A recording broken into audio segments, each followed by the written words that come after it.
Hello students, welcome to EPG Pathshala.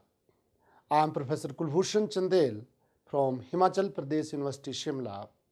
Today we are going to talk on module Recipient of Change from paper Organizational Change and Development. Let me discuss that what we are going to learn from this module. We will be knowing how the people respond to change. We will be studying the reasons for negative reactions occurring to change. We will be studying the changes in organizations at individual level. We will be studying the changes in organizations at group levels. And we will also be studying the changes in organizations at larger system level. The models of organization change and the analysis suggested are from the perspectives of the managers who are making the change to happen. However, the reality of our lives is that we are probably more often on the receiving end and the recipient of the change. This module deals with the understanding of the reactions of recipients of change and the change agents in corporation to improve their change plans. It deals with the reality of those who find themselves on the receiving end of change. It will consider the different reactions to change, support for change, mixed feelings towards change, and resistance to change. An organization is a totality comprising of interacting parts and components. To change a part of organization does not constitute organizational change. Organizational change is useful to analyze, to examine the various parts and how they affect and are affected by each other and by the whole. For understanding organizational change thoroughly, it is critical to consider the multiple perspectives as the process is so complex. There are two types of changes: evolutionary change and revolutionary change. Although there is overlap between the two, separating them which helps us to understand more clearly that organization change occurs quite differently depending upon what to change, like change for improving operations is to be made, or change in entirely new direction which is to be made. In this module, we would study the three perspectives: individual level, group level, and total system. How do people react to change? Many managers assume that resistance is inevitable in change situations. It is the time to dismiss. Resistance does not always react negatively, and in many situations they will react positively. Many questions will also be raised, and they are thinking individuals. They try to make sense out of the change and its impact. This questioning is perceived as resistance, but not necessarily the same. Often, if the resistance arises, it does so when the recipients resolve their mixed feelings. If they conclude that the benefits to them clearly outweighs the costs and consequences have high personal relevance and are consistent with their attitudes and values, support is highly likely. It is also suggested that resistance to change is a term that has lost its usefulness because it oversimplifies the matter and becomes a self-fulfilling prophecy. If the change leaders assumes that resistance will occur, it becomes more likely. Change leaders should focus on trying to understand why people react to the change as they do and how those reactions are likely to evolve over time. When changes are introduced, recipients often find themselves pulled in different directions. Conflicting messages are often delivered by friends, relatives, co-workers, subordinates, and managers and are so influential in opinion formulations. If things becomes polarized around the change, people who have come to a decision may view those who are of different opinion with suspicion and disapproval. The mixed feeling that many feel can be magnified by the concerns about the impact of the change on the relationship with others, their ability to do what is asked of them, the fit with their needs and their values and their future prospects. These concerns are enhanced by the lack of confidence that matter and that can be resolved positively and produce the intended results. When the recipients see themselves as relatively powerless, a variety of undesirable coping responses, including alienation, passivity, sabotage, and turnover may result. The perceptions of costs and benefits of change depends on what people are concerned about, what they have experienced in the past, and what they think they know. Sometimes small changes may produce strong responses in one group due to perceived consequences, whereas much more significant changes will produce mild reactions in another group due to perceptions that the impact on them will not be important. Why do negative reactions occur to change? Change leaders undertake an initiative because they believe that the benefits will outweigh their costs. However, the recipients of change, those on the receiving end, may have a very different perspective. They may feel imposed upon and unprepared, or see themselves and their co-workers as negatively affected by the changes. They may perceive risks to the organizations, see problems with the initiative of change, and may mistrust the change leaders. Following can be the causes of negative reaction to change. Negative consequences outweigh the benefits. The communication process is faulty, leading to confusion and doubt. There is concern that the change has been ill-conceived and insufficiently tested, or may have adverse consequences that are not anticipated. The recipient lack experience with change and its implications, or have habituated approaches that they rely on or remain committed to.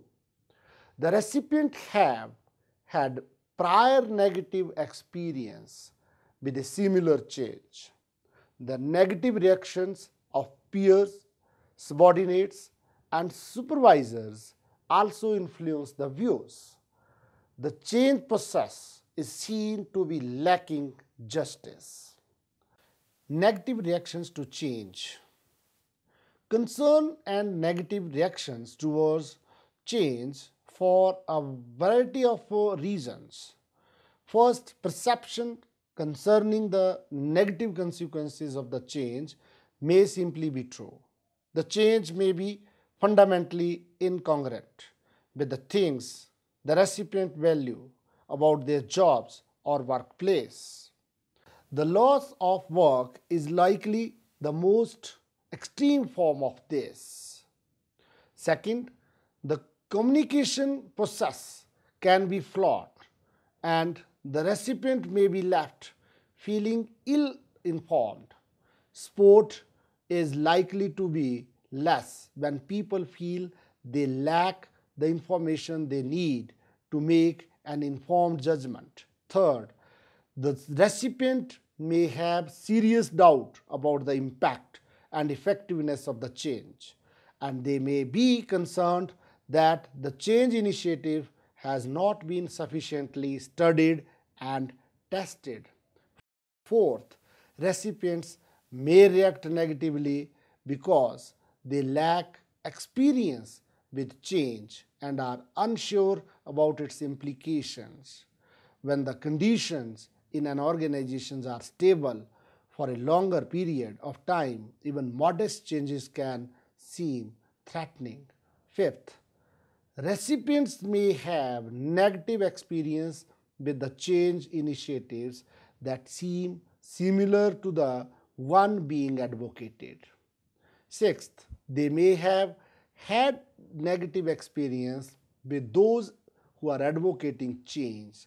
They may mistrust the judgment of the change leaders and their ability to deliver the promise. Seventh, recipients may be influenced by the negative reactions of peers, subordinates, and managers who they trust. The opinion leaders have significant impact. There may also be justice related to concerns. Recipients may see the process as lacking in the procedural justice. In summary, the resistance is one of the responses to change initiative. Is the resistance which is based on the different views of consequence. The reasons need to be understood and change plans to be modified. Changes in organizations at individual level. Changes at the individual level are designed and implemented to facilitate, to help the organization to move in its new directions. This assumption is critical to our understandings. Most changes at individual level in organizations are not in the service of moving the total system in a new direction. For example, training programs are conducted because another competitor in the industry is doing so and to remain in competition. The three primary change examples for individuals that can be in the service of helping to implement the organization change can be: 1. Recruitment, selection, placement, and displacement. This category of individual change concerns getting, placing, and keeping the right people in the right roles and jobs to facilitate the larger change efforts. Then training and development. Training programs are designed and conducted to help and to bring about organizational change. Most of the time, the effort is directed towards individuals in managerial positions. Then coaching and counseling. Counseling was recognized as a tool for individual development and organizational development at least 70 years before, when the Hawthorne studies were conducted, when counseling and coaching was used for purposes of furthering organizational change. We have the problem of integrating individual needs and organizational goals. Most of the time, coaching is provided informally with the internal organizational professionals. Changes in organization at individual level continued.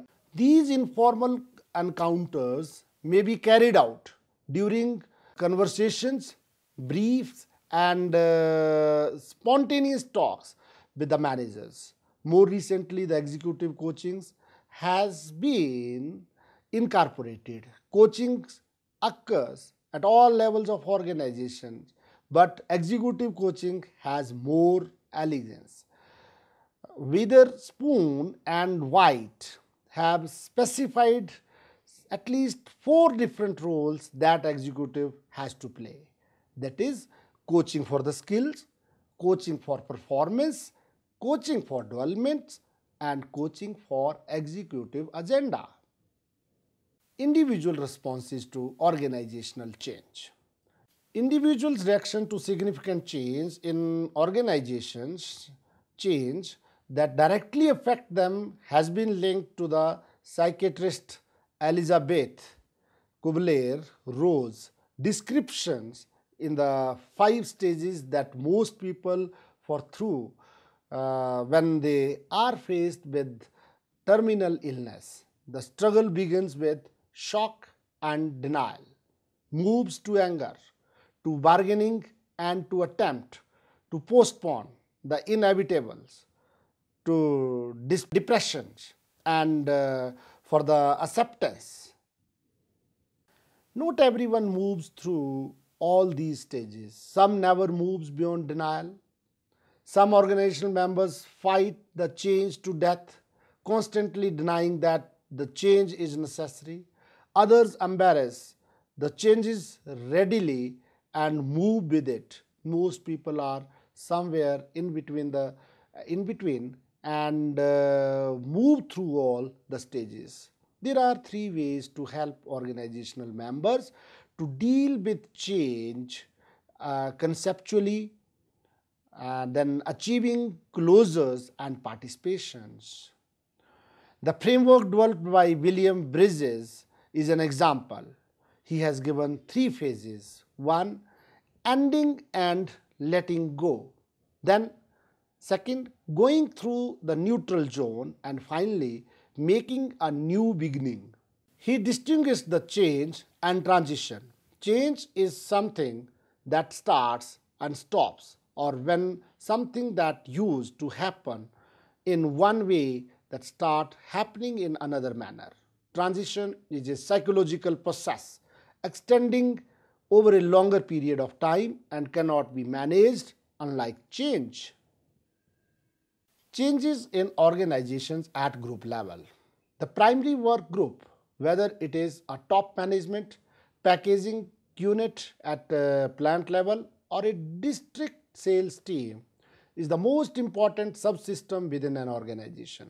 The work group serves as the context and locus for interface between individual and organizations, primary social relationship and support of individual employees, whether he or she is a manager or not. A determination of the employee's sense of organizational reality, the extent to which members of group work well together, and the extent to which they work well with other groups in the organization will determine the overall effectiveness of the organization. Work groups have always been important for the organizational effectiveness.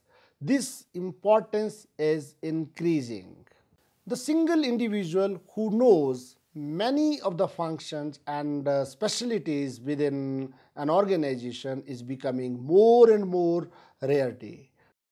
Groups of various specialists attempting to produce something that is greater than the total of their individual specializes are becoming more the rule than exceptions. Newer the organization structure, such as the matrix design and network, requires an increase in group activities. Team building. Organization change efforts rely heavily on the use of work groups. These family units within the organization have to make changes in the way they conduct their work. Their unit's goals may need to be entirely different. Their roles within the unit may need to be modified, and so on. Conducting team building activities is often an activity in support of the larger organization change. Self-directed groups. It may be that as part of a larger change effort, management has decided to flatten the organization's hierarchy, that is, to eliminate the several layers of supervision. Organizational members need to learn more about how to manage themselves individually and in work unit. Then intergroup. Work units or groups in the organizations that are normally dependent on one another, such as marketing people working with operations people, research and development, with manufacturing and so on, will form time to time, experience problems and issues with one another. Each group has its own mission, but for their mission to the accomplished, each group occasionally depends on the others. Their mutual dependence is a natural setting of conflict. Group responses to organizational change. The more that work units in the organization are involved in helping to plan and implement change, the more they are likely to embrace rather than resist in the organizational change efforts. Resistance by organizational group can take many forms.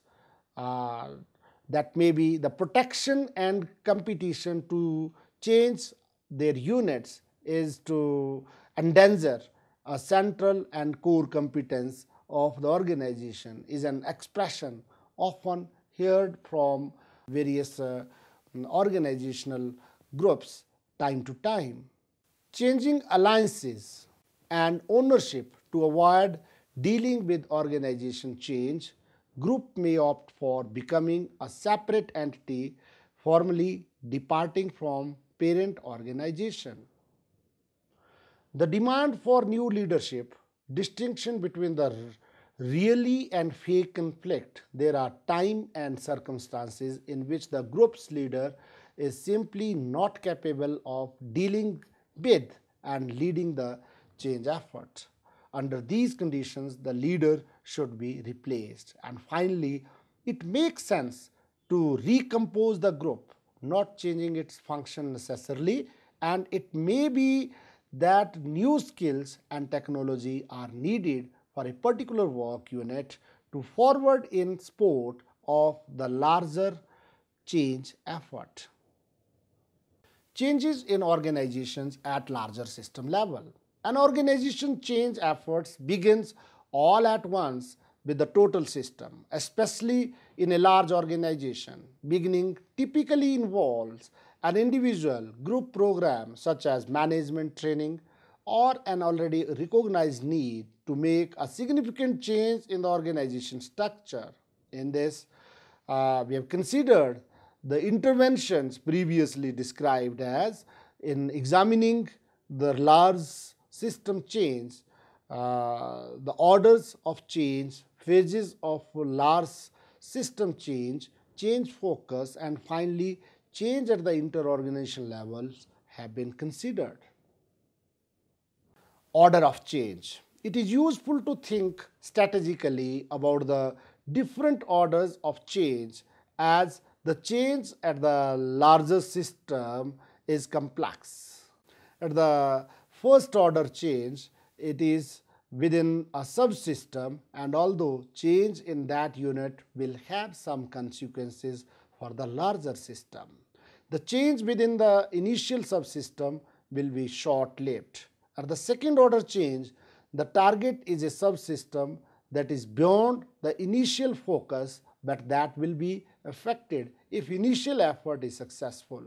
At the third order change, influences is on some organizational process or outcomes that are affected by multiple factors, whether the interventions are made. The ultimate objective is larger to increase the productivity. Change phases. Levins, in his three-phase model of change, has explained the change at group level. He gave 3 phases as unfreeze, movements, and refreeze. At first phase, unfreeze the system. This unfreeze may take variety of forms like creating sense of urgency to need of change. The second phase is movement, or changing the organization in new direction with different technologies and ways of operations. The third phase is rephrase, is initiated when the change is underway. Change focus. In this, the question arises are where do we start change? What comes next? And then where do we focus? The answer depends on what is initiating the change is from the organization's external environment. The focus should be on the purpose, mission, and related matters. The focus should be on all the matters such as organizational design, structure, and informational system. Then it is change process. In general, process here it is referred to the mechanism that facilitate the overall change efforts such as communication system and training programs that focus on the new skills and behaviors which are needed to make the change work. Then inter-organizational. There are a number of reasons for this. The opportunities to share resources that neither organization by itself has, and the opportunity to improve cost effectiveness by reducing redundancies. This is particular in case of mergers in which two organizations of relatively equal size and scope come together as well. System responses to organizational change. With strong efforts at planned process to bring about large-scale organization change, including heavy use of involvement and participatory activities, as well as clarity of direction with strong leadership, successful changes can occur. Let's summarize what we have learned in this module. The models of organization change and the analysis that is suggested are from the perspectives of the managers who is making the change to be happened. However, the reality of our lives is that we are probably more often on the receiving end, the recipients of change. This module tells us the understanding, the reactions of the recipients of change and the change agents in corporations to improve their change plans. It deals with the reality of those who find themselves on the receiving end of change. This module also tells us the different reactions to change which support the change, mixed feelings towards change, and resistance to change. It also tells that an organization is a totality comprising of interacting parts and components. To change a part of organization does not constitute organizational change. The organizational change is useful to analyze, to examine the various parts and how they affect and are affected by each other and by as a whole. For understanding organizational change thoroughly, it also shows that it is critical to consider the multiple perspectives as the process is so complex. Many managers assume that resistance is inevitable in change situation. It is the time to dismiss this myth. Resistance does not always react negatively, and in many situations they will react positively. Many questions will also be raised, and they are thinking individuals. They try to make sense out of the change and its impact. This questioning is perceived as a resistance, but not necessarily the same. often if the resistance arises, it does not when the recipients resolve their mixed feelings. If they conclude that the benefit to them clearly outweighs the cause and consequences, have high personal relevance, and are consistent with their attitudes and values, support is highly likely. It is also suggested that resistance to change is a term that has lost its usefulness because it oversimplifies the matter and becomes a self-fulfilling prophecy. Changes at the individual level are designed and implemented to facilitate, to help the organization to move in its new direction. This assumption is critical to our understanding. Most changes at individual level in an organization are not in the service of moving the total system in a new direction.